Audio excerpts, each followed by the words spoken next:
Hi guys! Today, we're going to fix the issue of the App Store missing on your iPhone. First, unlock your iPhone and go to the home screen. From here, look for the Settings app and tap on it to open your device settings.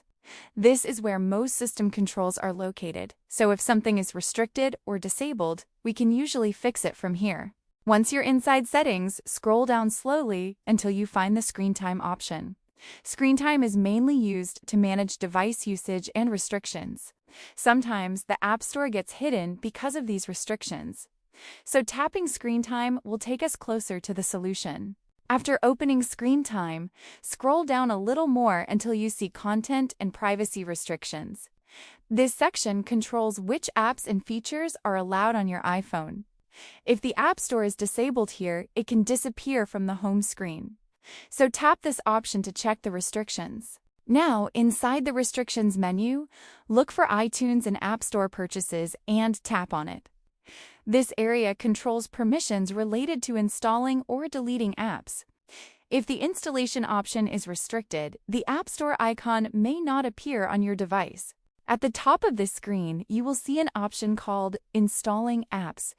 Tap on it and make sure the setting is set to Allow once you enable this option. The App Store should appear back on your iPhone home screen. This step usually fixes the issue for most users. If the issue still isn't fixed, go back to the Settings menu and tap on General.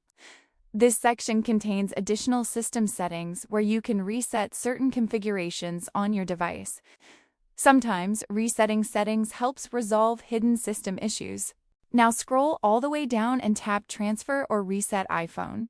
This option allows you to reset different system settings on your device.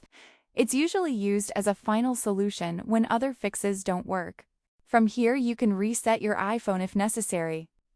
But remember, resetting your device may remove data depending on the reset option you choose. So it's always a good idea to back up your data first before performing a reset. And that's it. These are the steps you can follow to fix the App Store missing issue on your iPhone. Most of the time, simply enabling the Installing Apps option solves the problem quickly. If this guide helped you, make sure to subscribe to the channel and feel free to leave a comment below if you have any questions. I'll see you in the next video.